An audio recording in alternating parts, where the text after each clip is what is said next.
nandito sa lugar na ito dahil sa ito. Kaya may pagtulong namin ang dapat na pag-uwisip sa umamin ito, Panginoon, ang maligtas namin yung pangalan, Panginoon, kahit malulhati namin kayo, Panginoon. And Lord, help us, Lord, huwag kami mahiya, Panginoon, na parapakan ka, huwag kami mahiya na itaas ang aming mga kamay, Panginoon, lakas ng aming boses, Panginoon, dahil ito'y para sa inyo, Panginoon, para sa inyo mga kapatid.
pamana, Panginoon, na kay mabuti na, Panginoon. And lagi namin tandaan, Panginoon, na mabuhay kami, Panginoon, sa iyong kabutihan, Panginoon. Tignan namin ang kabutihan mo sa iyong mga buhay, Lord. Alam namin lahat, Panginoon, na lagi kang nandiyan, Panginoon. Hindi ka napabayaan, Lord. Hindi ka lang pupulang sa amin, Lord. Lagi nandiyan ang kabutihan niyo, Panginoon. Kaya help us, Lord, na mahalagaan yung bagay ngayon, Panginoon. Lagi namin tignan yun, Panginoon. Mabuhay kami, Panginoon. Ayos sa iyong kabutihan, Panginoon. Kaya help us na i-appreciate, Panginoon, lahat ng pinagkakaroon mo sa amin ginagawa yung kabutihan sa bawat sa amin, Panginoon. Kaya sa oras ito, Panginoon, ito yung kabutihan, Panginoon. Kabutihan nyo, manandinig ako sa church, Panginoon. Sumasamba, Panginoon. Pupulisan nyo, Panginoon. Makikinig nyo yung salita. Kaya lagi namin tignan nyo yung bagay, Panginoon. Lagi namin sa pagkakas, Lord, bilang iyong mga anak. Maraming salamat, Lord, sa bagay ito, Panginoon. Salamat sa kalayaan. Kayanin ang pinan, kayanin sa Panginoon, Lord. Sambahin ng nag-iisang Diyos na buhay. Sambahin ng isang Diyos na nagtigas sa amin, Panginoon. Namatay sa ulos para sa amin lahat, Lord. Manaman po namin kayo at sa inyo po namin pinabalik at napaprihan at maratihan. Salamat sa matamis na plan na namin kay Jesus. Amen. Take some time and show each other some love po. And good morning po, everyone.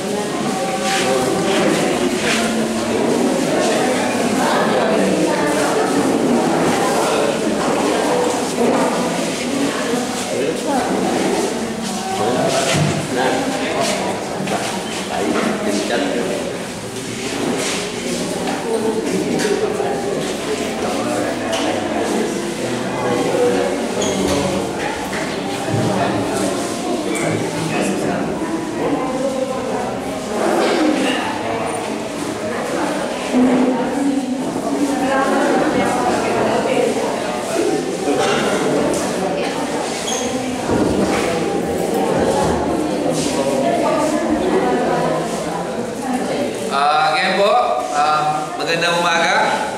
Good morning everyone. Bago po tayo mag-start, let's yung pong announcement natin, again, it's the same. But prayer meeting po natin, mga frontier boys, mga men's, at kay paring Matchas po tayo sa Lunes. So, doon po tayo sa bahay nila paring Matchas, 7 p.m. O kung gusto niyo po mas maaga, 6:59. Pwede po kayo pumunta. So, yun, kay 7 bukas po. If you wanna be early there, 6:30, 7, but 7, it's okay po at Matchas house. And then, we have Wednesday night fellowship, question and answer. Kung meron po kayong mga question na gustong mga itanong about the Bible, kung meron po kayong mga devotion na medyo mahirap intindihin, just text o chat nyo lang po si Ate Lai, si Say, sasagutin po lahat yan ni Kuya Nick every Wednesday. So, yun po. 7 p.m. din po. Yun, yung Wednesday night natin. So, yung Wednesday night natin, kapag po, I just announced it na kapag po 5th Wednesday night, wala po tayong Wednesday night. So, 4 lang po yung, pag 4 Wednesday, yung huli po is movie night. Okay, so, ito po yung every Wednesday natin. Yung first Wednesday night po natin, we are in the Book of Job. And then second Wednesday night is sharing. So we mag-group po tayo, and then we kind of pray, and pag mag-uusap po tayo doon about, yung kung ano po yung kailangan nyo, you need encouragement, you need prayer, doon po. And then yung pangatlo, o third Wednesday is question and answer. So po yung may mga question na sinasagot po about the Word of God. And then yung pang-apat is movie night. So meron po tayong movie night, meron po tayong popcorn, at tubig para hindi po tayo mabulunan. Kape, meron po tayo. Laging available yan. Milo. Pinapatanggal ko na po yung Milo. Ay, hindi, joke lang po.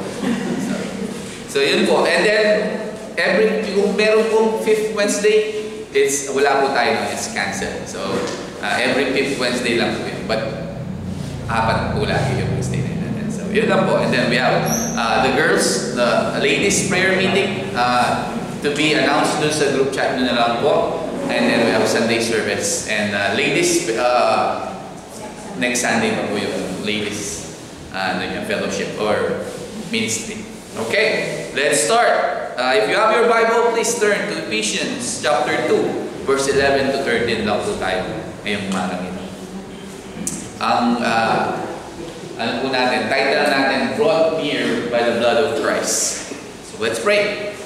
Panginoon, salamat po sa umagang ito na ibinigay nyo sa amin, Panginoon. Unang-una, kami nagpapasalamat sa kabutihan mo, Panginoon. Sa pagmamahal mo, Panginoon, for your grace and mercy towards us, Panginoon. Thank you so much for all of that. Even Lord, yung sacrifice mo for us, Panginoon. The blood that you shed, Panginoon, na naglinis ng aming mga kasalanan. Salamat po for that, Panginoon. Thank you for all the blessings, Panginoon. And thank you for this opportunity na nandito kami to have fellowship sa bawat isa, especially sa iyo, Panginoon. Nawa, ngayong umagang ito ay marami kaming matutunan. Buksan mo yung puso namin, Panginoon, na tumimo lahat yung mga salita mo sa buhay namin, Panginoon. So salamat po, Panginoon, for this, Lord. May you continue to be with us, continue to mold us, Lord, and shape us, Panginoon, in your will, not our will, but your will, Lord. Thank you so much for everything. We love you, we praise you, Lord, in Jesus' name. Amen. So brought near by the blood of Christ. So, in Ephesians chapter 2, verse 11 to 13, diba? Napakahalaga ng verse na to. Diba? Napakaganda rin kung babasahin natin. 3 verse, pero napakalaki ng impact. So, tayong mga tao, diba? As a human being, meron tayong longingness, diba? Na gusto nating mapalapit. Nearness, sabi nga. As a person, we all want to belong, to be belong to someone, di ba? Na makilala tayo, mahalin tayo, especially to be home, di ba? Yun yung longing natin. Yet, kung babasahin natin, kung titignan natin spiritually, yung salita ng Panginoon, the Bible, sinasabi niya, we were all once far away. Now, minsan sa buhay natin ay napakalayo natin. Malayo sa kapayapaan, malayo dun sa purpose natin, malayo sa Diyos. Diba? That's what the Bible tells us. O sinasabi niya. Imagine natin ang isang bata na nakatayo dun sa pinakadulo ng maraming tao. Diba? Crowded. Nandun siya sa dulo. Searching. O hinahanap niya yung kanyang ama. Iniscan niya lahat ng mga muka para makita niya lamang ang kanyang ama. And then the moment na makita niya yung kanyang ama, di ba? Lahat ay magbabago. Everything changed doon sa bata. Yung kanyang takot, mawawala. Yung kanyang, nung nakita niya, yung mukha ng tatay niya, di ba? Nung napalapit siya sa tatay niya, doon na-restore yung security niya. Di ba? Dahil, nandito na yung tatay ko. Okay na, di ba? Secure na ako. Diba? Ganon yung iisipin ng bata. So ganon din yung sinasabi ni Pablo dito sa verse na to. Sa mga verses na to, sa 3 verses na to, ganon din yung sasabihin ni Pablo. Ephesians chapter 2 verse 11 to 13. Paul, sinabi niya dito, yung story of how Jesus closed yung distance between man and God. Tayo at ang Diyos. Diba? How His blood o yung dugo ng ating Panginoong Jesus brought us from far to near sa ating Panginoon. Na dating malayo, ngayon malapit na sa ating Panginoon. Sabi nga ni C.S. Lewis doon sa sinulat niya na book, The Lion, the Witch, and the Wardrobe. Or meron din pong movie doon na, Narnia. Yung sinulat niya. Sabi ni Aslan, si Aslan ang nagsabi dito doon sa movie. Sinabi niya, wrong will be right when Aslan comes in light o insight. Sabi niya, ulitin ko, wrong will be right when Aslan comes in sight. So, yun yung exactly what happened. Ang mangyayari when Christ came sa buhay natin. Sa istorya natin sa buhay. Yung mga mali, magiging tama. Yung pagkamalayo natin sa ating Panginoon will become near. At yung kawalang pag-asa natin become whole again. So, tingnan natin itong verse na to, na tatlong verse na napaka, laki ng impact sa ating lahat. So, basahin natin yung verse 11. Sabi dito ni Paul, kaya nga alalahanin ninyo na kayo ay dating mga hintil sa laman, mga tinawag na hindi nasa pagtutuli, niyang mga nasa pagtutuli sa laman na gawa ng kamay. Sabi dito. But in New King James, sabi niya, therefore, remember that you once Gentiles in the flesh who are called uncircumcision by what is called the circumcision made in the flesh by hands. Sabi ni Pablo dito. So, kung titignan natin, si Pablo dito, nagsimula siya sa isang salitang remember. Diba? Doon sa New King James, remember, o sa Tagalog, alalahanin ninyo. Diba? Hindi sinabi ni Pablo na regret or relieve. But sinabi ni Pablo dito, remember. Tandaan nyo, alalahanin ninyo. Bakit? Bakit sinabi ni Pablo yung bagay na yun? Dahil remembering yung past natin ay nakakatulong sa atin para tayo ay manatiling mapagkumbaba in the presence o ngayon, and maging grateful tayo for grace of the Lord. So dito sinabi ni Pablo yung mga hentil, there are non-Jews. Tayo yun. Kasama tayo sa mga hentil na sinabi dito, the Gentiles. Ibig sabihin, hindi sila mga Hudyo. Tayo ay mga outsiders noon. Tayo ay nilabel nila. At yung mga hentil noon, sinasabi nila, the uncircumcised. Kung babasahin mo yung salita ng Panginoon from the Old Testament to New Testament, the Gentiles, nililabel sila the uncircumcised. Okay? Iyon yung term of inclusion at shame kapag sinabing uncircumcised. Okay? But Paul, dito, kung babasahin natin, magpapatuloy tayo, nag-add siya ng something interesting. Sinabi niya dito, circumcision itself, is made in the flesh by hands. Sabi niya, di ba? Na sinabi niya, hindi nasa pagtutuli niya, nasa pagtutuli sa laman na gawa ng kamay. Sabi niya, is made in the flesh by hands. So, human religion, mga outward symbols, mga ritual, mga performance, can never truly bring us close sa ating Panginoon. Yun yung sinasabi ni Pablo dito. God only Himself can do that. Ang Diyos lamang ang makakagawa ng bagay na yun. Na madadala tayo patungo sa Kanya. Diba? Hindi yung mga outward symbols na ginagawa natin, hindi yung mga ritual, hindi yung performance natin. Hindi yung mga yun. But only God Himself can bring us near to Him.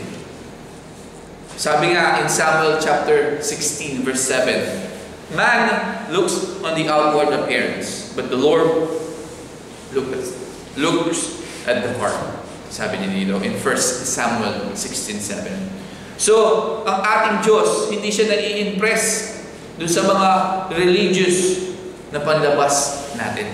Kung gaano tayo ka-religious outside, hindi nai-impress ang ating Panginoon. What He desires, o ano yung desire ng Panginoon is the relationship sa atin. Yun yung tandaan natin bilang mga anak niya. Not rituals, not performance, but God desires sa atin is a relationship, hindi mga ritual na ginagawa ng tao. So, Paul dito, kinuman niya yung mga taga-Ephesus. Di ba? Na remember. And then sa atin din ngayong umagang ito na sinasabi ni Pablo, remember na it's a gentle reminder sa ating lahat na we must never forget na hindi natin dapat kalimutan what grace saves us from. Diba? Huwag natin kalimutan kung saan tayo niligtas ng kabutiang loob ng ating Panginoon. Yung grace ng ating Panginoon. Dahil the moment na nakalimutan natin kung gaano tayo kalayo noon, kung nakalimutan natin yon, we will start to lose yung wonder of being near to God. Yun yung tandaan natin. Maybe, ngayong umagang ito, ang Diyos, bumubulong sa'yo, bumubulong sa atin, na sinasabi, tandaan mo kung saan ka before I found you. Na sinasabi ng Diyos, no, Arnold, saan ka ba nung nakita kita? Diba? Tandaan mo yung emptiness, yung confusion, yung kasalanan. And remember the mercy that met you there. Tandaan mo yung habag ng Diyos na ipinakita niya noong nandun ka pa. Diba? Tandaan natin yung gratitude na mamatay kapag yung memory natin nag-fades. So, huwag nating hayaan yung ating pananampalataya na maging routine na lamang. Let it remain rooted in remembrance how the grace of God saves us. Huwag natin ding isipin na, tingnan mo yung tao na yun, napakalayo na sa Diyos. Diba? When ourselves, tayo, were once rescued from the same distance as that person na sinasabi natin, napakalayo niya sa Panginoon. Di ba ganun din tayo dati? So, huwag natin isipin, wala nang pag-asa, napakalayo na sa Diyos yung tao na yun. No, di ba? Kung gaano siya kalayo yung tao na yun, ganun din tayo kalayo sa Diyos noon. So, there's hope for that person. Ang totoong pagpapakumbaba is born from remembering that we are once far off too from the Lord. So, nag-continue dito si Pablo in verse 12. Sabi niya, sa panahong yun, kayo ay hiwalay kay Kristo. Mga ihiwalay sa mga pagkamamayan ng Israel at mga dayuhan sa mga tipan ng pangako. Wala kayong pag-asa at wala kayong Diyos sa sanlibutan. Sabi niya dito. And in New King James, that at the time you were without Christ, being aliens from the commonwealth of Israel and strangers from the covenant of promise, having no hope and without God in the world. Sabi niya, di ba? Dito, itong verse 12 na to, ito yung pinaka nakakalungkot na verse. Picture in the Bible na babasahin natin. Dahil Paul dito, dinescribe niya kung ano yung buhay natin without Christ. Di ba? Makikita natin dito yung 5 layer ng spiritual distance. Ano yung una? Separated from Christ. We are cut off from the Savior na nagbibigay meaning sa buhay. Yun yung una. Pangalawa, we are alienated from the commonwealth of Israel. Ibig sabihin, wala tayong belonging in God's people. Diba? Bilang mga hentil. Pangatlo, strangers to the covenant of promise. Wala tayong share dun sa mga pangako ng Diyos o pag-asa. Pangapat, having no hope. Walang rason na mabuhay at mamatay. Panglima, without God in the world. Namumuhay tayo sa kadiliman. Orphan from the Father's love. So, ito ay hindi lamang ancient history. Ito yung bawat puso ng tao apart from Jesus Christ. Hindi lang to sinasabi Dun sa Old Testament, even in the New Testament. Ito ay totoo. Ito yung bawat puso natin nung wala tayo sa ating Panginoon. Nung wala ang Diyos sa buhay natin. Diba? Ito tayo. No belonging in God's people. No share in God's promises. Or even pag-asa. Wala tayong totoong rason para mabuhay at mamatay. Tayo ay nabubuhay sa kadiliman. Orphan. Doon sa pagmamahal ng Ama. Sabi nga ni C.S. Lewis again, doon sa kanyang libro na Mere Christianity. Sabi niya, if I find myself desire which nothing in this world can satisfy, the only logical explanation is that I was made for another world. Sabi ni C.S. Lewis. So, si Lewis dito, ina-explain niya yung deepest longing natin. Joy, beauty, love, and hope. Ito yung mga sign pointing us beyond dun sa temporary world. Doon sa ating totoong tahanan in heaven. At Lewis dito, he argues, yung mga earthly pleasures dito sa mundong ito, oo, sila ay mabuti. Now, they are good. But itong mga pleasures na to na sinasabi ni C.S. Lewis o earthly pleasures ay mga kopya lamang, mga echoes lamang, mga mirage lamang ng totoong mga bagay, the presence of God Himself.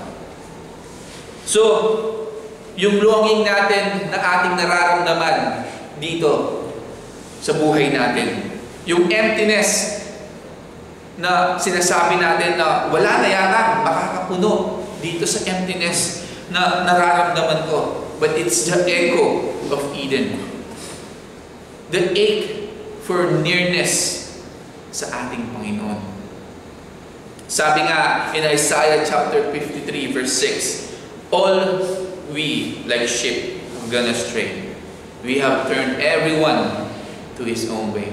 Sabi niya dito, buo, yun. But I just, minsan sa buhay natin, tayo ay mga naligaw. Naligaw, pero hindi accidentally naligaw. But willfully. Willfully na niligaw natin yung ating mga sarili. We wandered away. Pinili natin yung independence over sa intimacy. Yes, sa buhay na to, we can be surrounded ng maraming blessing. Tama? Kahit surrounded tayo ng maraming blessing sa buhay natin, still, napakalayo natin dun sa blesser. O, sa ating Panginoon. We can have religion. We can have morality sa buhay na to. Even church membership. But still, without God in this world. Kaya sinabi ni Pablo dito, o hindi niya lang sinabi dito na without hope, but also sinabi niya rin without God. Because ang totoong pag-asa only exists when God is near, kapag ang Diyos ay malapit. So tanungin natin yung mga sarili natin bilang mga Christian. Diba? What I am trying to use to feel near that isn't Christ. Ibig sabihin na ano ba yung mga bagay na ginagamit ko para maisip ko na malapit ako. Pero it's not Christ. Diba? Ano yun? Minsan, we're using, serving in ministry, but never sitting at Jesus' feet. Sometimes, yung emotional experience natin in worship, pero without personal devotion. Diba? Knowledge sa mga scripture, Alam natin yung mga scripture, alam natin yung Bible verse, but wala tayong intimacy dun sa author. Oo, meron tayong community approval, pero wala tayong communion with God. We can stand dito sa church every Sunday, but still live o namumuhay tayo far away dito sa puso natin. Sabi nga ni Jesus in Matthew 15:8, "These people honor me with their lips, but their hearts are far from me." Sabi ni Jesus. Alam nyo ba, the distance from God doesn't always come from rebellion. Often, it comes sa mga distraction sa buhay natin. But, yung kagandahan ng kalooban ng Diyos o yung grace ng ating Panginoon na kahit gaano tayo kalayo, kahit gaano tayo lumayo sa Diyos, ang daan pauwi is only one step. Ano yun? Repentance. Diba? So again, uulitin ko, yung kagandahan ng grace ng Panginoon is that no matter how far na tumalikod tayo sa Diyos o lumayo sa Diyos, yung daan pa uwi is just one step. Repentance. Repentance, saying, Lord, I messed up. Diba? Lord, nagkamali ako. The Father's arm, our God, His arm are still open. Laging nakabukas. Still waiting for us. Still ready to bring us near to Him again. So, again, tanungin natin ang ating mga sarili. Naglilingkod ba ako sa Panginoon pero I'm not sitting in Jesus' feet? Sa worship, nagtataas ako ng kamay, but wala akong personal devotion sa Kanya. Diba? Alam ko yung mga scriptures, pero wala akong intimacy with the author. Mahal ako ng community. But, ang tanong, meron ba akong communion with God? Diba? Lagi akong nasa church every Sunday. Pero yung buhay ko, yung puso ko, ay napakalayo sa Diyos. Huwag sana tayo, itong verse na to na sinabi in Matthew 15:8. Diba? Na sinabi ng Panginoon, "These people honor me with their lips, but their hearts are far from me." Sabi ni Jesus. Again, sabi nga, yung kagandahan ng grace is just, again, kahit gaano tayo kalayo na umalis sa Diyos, isang step lang pabalik sa Kanya through repentance. And in verse 13, sabi ni Paul, "Sa ngayon, kay Kristo Jesus kayo na dating malayo ay inilapit sa pamamagitan ng dugo ni Kristo. But now in Christ Jesus, you who once far off have been brought near by the blood of Christ." So, nandito yung pinakamagandang phrase in the New Testament. Last Sunday, but God. Diba? Ngayon, but now. So, ito yung dalawang salita na nagpapabago ng lahat. Tayo ay malayo, but now. Tayo ay walang pag-asa, but now. Tayo ay mga walang Diyos, but now. But now, in Christ Jesus, we who once were far, na malayo sa Diyos, have been brought near by the blood of Jesus Christ. Na tayo noon na malayo sa Diyos, dahil sa dugo ng ating Panginoong Hesus, tayo ay malapit na sa Kanya. Sabi nga, yung distansya has been crossed. Yung wall na nagse-separate sa atin at sa Diyos, it's been torn down. Yung relationship natin sa Kanya has been restored. Hindi dahil sa effort natin, hindi dahil magaling tayo, hindi dahil mabuti tayo, but by the blood of Jesus Christ. Sabi niya in 1 Corinthians chapter 6 verse 20 and 1 Peter chapter 2 verse 10, "For you were bought at a price, therefore glorify God in your body and in your spirit, which are God's." In 1 Peter chapter 2 verse 10, "Who once were not a people, but are now the people of God, who had not obtained mercy, but now have obtained mercy."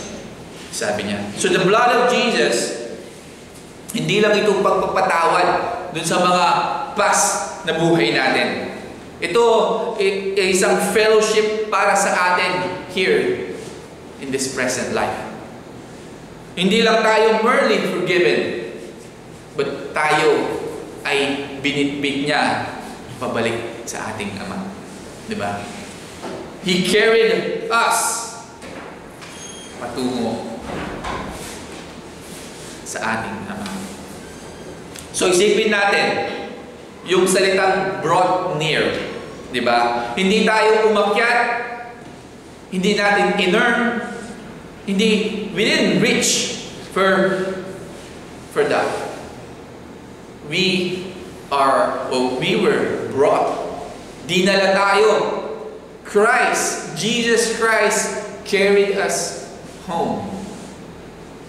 Yun yung katotohanan. Katulad ng isang shepherd, di ba? Kapag naligaw yung isang tupa niya at nakita niya, bibit-bitin niya sa kanyang shoulder, di ba? At ibabalik niya dun sa mga kawan ng tupa.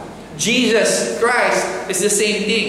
Carried our soul back into the Father's presence. Doon sa langit. Not because, hindi dahil deserve natin. Hindi dahil magaling ka o magaling ako. Hindi dahil mabuti ako o hindi dahil marami akong tinutulungan. Because God desired it. Dahil gusto ng Panginoon. Dahil He desired na tayo ay mapalapit sa Kanya. So kung nararamdaman mo ngayon na malayo ka sa Diyos, tandaan natin, yung feelings natin are not facts. Minsan hindi totoo yung mga nararamdaman natin. Because the cross already settled yung nearness natin sa Panginoon. Hindi natin kailangan mag-strive for what's already been secured sa buhay natin. Kung tinanggap na natin ang Panginoong Hesus sa buhay natin, naniwala tayo that kita yung that cross, na tumulo yung dugo niya, at yung dugo niya naglinis sa atin, at inamin natin na tayo ay makasalanan, then we are secure. Hindi na natin kailangan na mag-beg for what's already been brought. Sabi nga in Hebrews chapter 10 verse 22, "Let us draw near with a true heart in full assurance of faith." Sabi dito in Hebrews. So hindi na tayo outsider anymore. Hindi na tayo strangers anymore. Not forgotten. Hindi na tayo malayo. We are His children. We belong in the nearness of His love. Yun yung tandaan natin. Again, I will quote C.S. Lewis dun sa libro niya na Screwtape Letters. Sabi niya, God doesn't want something from us. He simply wants us. Sabi ni C.S. Lewis. So, nung sinabi ni C.S. Lewis ito na God doesn't want something from us, He simply wants us. Ano yung gusto niyang sabihin? So, dito, C.S. Lewis summarizing yung profound na katotohanan dito na yung greatest desire ng ating Panginoon, hindi yung mga performance natin. Hindi yung mga ginagawa nating kabutihan sa mundong ito, but yung presence natin. Ang gusto ng Diyos sa buhay natin. That's what the blood of Christ accomplished. Hindi lang forgiveness, but nearness. Na tayo ay malapit na o malapit na sa Diyos. So as we finish ngayong umagang ito, in Ephesians chapter 2 verse 11 to 13, ay simple lamang ang verse na to, but life-changing. Diba? Remember kung sino tayo noon. Far from God, malayo sa Diyos. Remember kung ano yung wala tayo naman. Pag-asa at belonging. Tandaan natin what Christ has done sa buhay natin. Kung ano yung ginawa ng Diyos sa buhay natin. He brought us near by His blood. So huwag tayong mamuhay na parang napakalayo natin sa Diyos. Huwag tayong magdasal as if He is so far away. Huwag tayong mag-worship sa Kanya as if kailangan i-earn natin yung presence niya. We have already been brought near to Jesus Christ, to God Himself. Isang quote na lang kay C.S. Lewis. Daming quote na. But ito, napanood ko to. Doon sa movie Narnia. Doon sa huling movie niya, doon sa Narnia, The Voyage of the Dawn Treader. Diba? Sabi dito, dahil pauwi na si Lucy. You know, if you wanna watch Narnia, maganda po yung Narnia. Is, you know, you can watch if you want. But sabi dito, nung pauwi na si Lucy, sabi ni Aslan kay Lucy, sabi, dahil nagtatanong si Lucy, bakit siya aalis? Bakit pa siya aalis sa Narnia at babalik doon sa sariling mundo nila, di ba? Sabi ni Aslan, this was the very reason you were brought to Narnia. Sabi ni Aslan, that by knowing me here for a little, sabi ni Aslan, you may know me better there.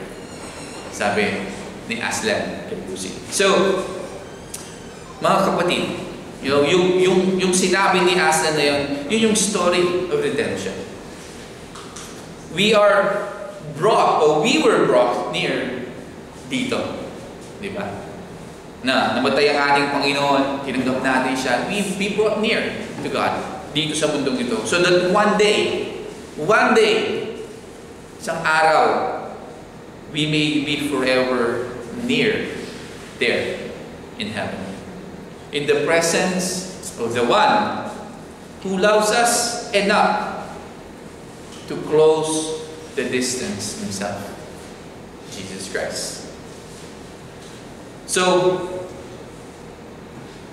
mga kapatid, if you ever feel far from God, ramdam natin na malayo ka pa rin sa Diyos, tandaan natin, hindi ka malayo. Ang dugo ng ating Panginoong Jesus has already brought you close. Yung dugo niya, nung namatay siya dun sa krus, yung dugo yun ang naglinis sa atin at nagdala sa atin patungo sa Kanya. Christ is in us. At tandaan natin as a Christian, we are home. We are loved. And we are near to our Lord Jesus Christ, to our God. We accept Jesus Christ dito sa ating buhay, sa ating puso. If you let Jesus Christ take the wheel, you are near, you are home, you are loved. Yun yung tandaan natin. Because His blood brought us near to God. Let's pray. Lord, salamat po, Panginoon, sa umagang ito na pinagkaloob niyo sa amin, binigay niyo sa amin, Panginoon. Encouragement, Panginoon, at paalala that, Lord, because of your blood, Panginoon, again, kami po ay nilapit po sa iyo, Panginoon. yung relationship namin, ni-restore mo, Panginoon. You take down the wall, Panginoon, the distance, you close it, Panginoon. Salamat for all of that you've done, Lord. And Panginoon, continue to remind us, Panginoon, that we are your children, Panginoon. That, Lord, you give us hope, Panginoon. You give us love, Panginoon. And you bless our life, Panginoon. So thank you so much for everything, Panginoon, that you've done sa buhay namin, Panginoon. Again, Lord, kami po, Panginoon, ay nagpapasalamat, Panginoon, sa iyo. That, Lord, binibigay po namin sa iyo yung kaluwalhatian, Panginoon, at itinataas namin yung pangalan. Not us, but you, Lord. So thank you so much, Panginoon. May you continue to guide us, continue to protect us, Lord, as we go in separate ways, Panginoon. So thank you so much. We love you. We praise you, Lord. In Jesus' name we pray. Amen. So read your Bible, say your prayers, and love one another. I love you all, guys. Let's stand and worship the Lord.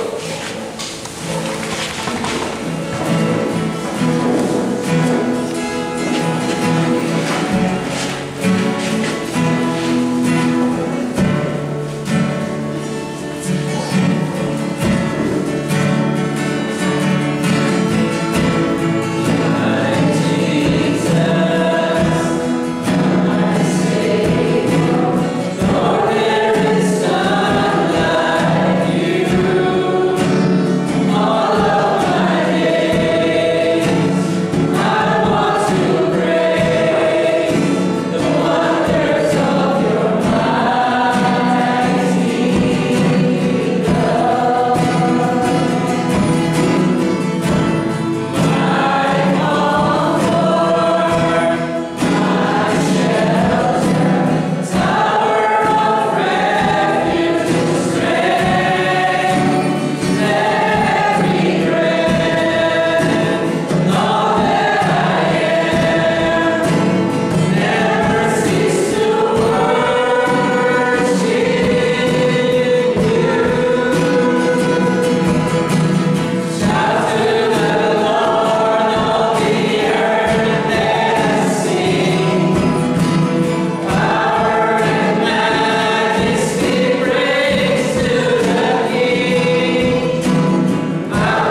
po.